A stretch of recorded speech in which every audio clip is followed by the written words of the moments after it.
कोई common agenda इनका है ओपोजिशन का जिस पे वो बात करेंगे। वो अवामी एजेंडा है जिस पे वो बात करेंगे, मामलात लेके जाएंगे। वो बहुत सारे लोगों का ख्याल है महंगाई को इशू को बड़ा लेट इन्होंने यूज़ किया, पहले लेके आना चाहिए था। फिर तीसरी बात यह है कि अब PMLN के अंदर अभी भी अब बावजूद सब कुछ होने के लोग सवाल कर रहे हैं कि मरियम साहबा की प्रेस कॉन्फ्रेंस के दौरान ख्वाजा आसिफ मां नहीं थे, साद रफ़ीक नहीं थे और कुछ लोग नहीं थे। अब ये क्यों नहीं थे, ये सवालों का जवाब वो देंगी कि किस हद तक कन्फ्रंटेशन में वो जाना चाहते हैं।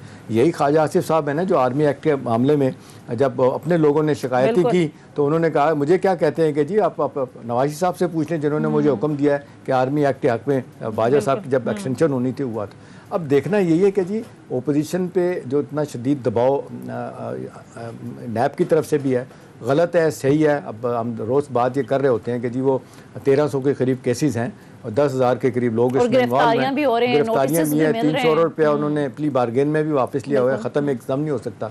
अब सवाल मैं अगर मुख्तसर यही पूछूँ सुहेल साहब आपसे कि ओपोजिशन की मुश्किलात अपनी जगह पे, ओपोजिशन कितना टफ टाइम दे पाएगी ये भी एक सवालिया निशान है। गवर्नमेंट के हवाले से आपका क्या ख्याल है कि गवर्नमेंट, हम ये देख रहे हैं कि जिस तरीके से लोग कहते हैं कि जी इनका बयानिया भी नहीं चला, एक दो रो जो एक मॉडल था इनका गवर्नेंस का वो भी शायद अभी तक तो पूरा नहीं होता नज़र आ रहा। महंगाई का आलम यह है कि यूटिलिटी स्टोर से 2 दिन के अंदर सारा सामान उठा के लोग ले गए और कोई गवर्नमेंट की रेट नहीं है, किसी तरफ नज़र नहीं आ रही। बुजदार मुसलसल एक लाइबिलिटी बनते चले जा रहे हैं। 10 करोड़ का सूबा जो है ना उसको लावारिस छोड़ दिया गया। तो आपके ख्याल में हुकूमत के लिए अपनी मुश्किलात, वो तो खुद कहते हैं शफकत साहब के जी ओपोजिशन अगर तकड़ी होती तो हम एक दिन भी ना खड़े होते। तो अपने तौर पे आपके ख्याल में इनको अब 3 साल लगे गुजारने हैं तो क्या करना होगा? देखिए, सबसे पहले तो गुड गवर्नेंस है, रिलीफ है लोगों को महंगाई से, किस तरह से लोग बच सकते हैं, किस तरह से लोगों के रोजगार जो है महफूज रह सकते हैं। हुकूमत को तो चाहिए इन तरफ तवज्जो दे, वो नवाज शरीफ को लाने की तरफ तवज्जो दे रही है। नवाज शरीफ को ला के क्या साबित कर लेंगे? पहले भी तो इनके पास थे जेल में, इन्होंने खुद उसको भेजा। दूसरी बात यह है कि आम तौर पर हुकूमतें हम माजी में देखते रहे हैं, जो हुकूमत अक्लमंद होती है वो अफाम तफहीम, वो अपोजिशन को ठंडा रखती है, तो ताकि अपोजिशन इस हद तक ना जाए कि रैलियां निकाले या जलसे जुलूस निकाले, क्योंकि इससे मईशत को भी फर्क पड़ता है, सियासत को भी। लेकिन हमारी जो मौजूदा हुकूमत है ये नहीं समझ रही। ये समझते हैं कि टेंशन के अंदर या कशीदगी के अंदर उन्हें सियासी फायदा होगा। हाँ, वक्ती तौर पर फायदा होगा, लेकिन जब आप हुकूमत के अंदर होते हैं तो इसका नुकसान होता है, क्योंकि हुकूमत की कारकर्दगी स्लो हो जाती है, मईशत स्लो हो जाती है। जब जलसे जुलूस शुरू होंगे तो आप देखेंगे इकोनॉमिक जो प्रोसेस है वो स्लो डाउन हो जाएगा। तो ये सारी बातें इन्हें गौर करनी चाहिए। ऐसा तरीका करना चाहिए कि अपोजिशन से डायलॉग करें, अपोजिशन को भी कौमी दायरे में शामिल करें, और दूसरी तरफ अपनी गवर्नेंस बेहतर करें, डायरेक्ट लोगों के मसाइल हल करें, और जो खासकर बेरोजगारी और मुआशी बदहाली है इसकी तरफ तवज्जो दें।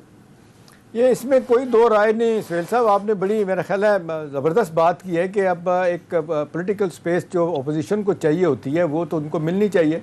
अभी ओपोजिशन लीडर की जब गिरफ्तार हुए हैं तो स्टॉक मार्केट 1000 पॉइंट नीचे चली गई थी, अब ये भी अपनी जगह पे है। अगर एक सवाल मैं पूछूं सुहेल साहब कि जो हमेशा मुफाहमत की बात करते थे और आज भी कर रहे हैं शहबाज शरीफ साहब, ये क्या हुआ उनके साथ कि वो लोग नहीं तवक्को कर रहे थे कि वो गिरफ्तार होंगे? और लोग कह रहे हैं कि जब वो वहाँ से आए थे लंदन से उस वक्त ही लग रहा था कि जी वो उनके मामला ठीक हैं, और आखिरी वक्त तक लोग कहते हैं कि जी वो शायद गिरफ्तारी नहीं होगी उनकी।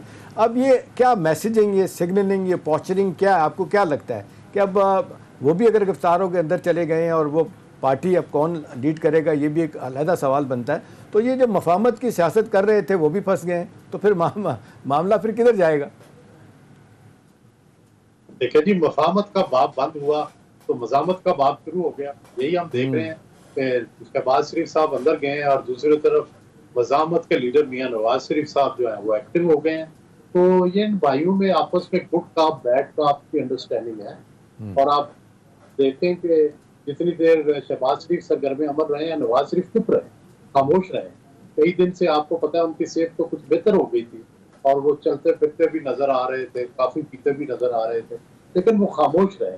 लेकिन जो ही उन्हें पता चला है कि शहबाज शरीफ की बात भी नहीं मानी जा रही और वो गिरफ्तार होने वाले हैं, तो उसके बाद नवाज शरीफ भी मुतहर्रिक हो गए हैं और उन्होंने अपने बयानिए का आगाज वहीं से किया है।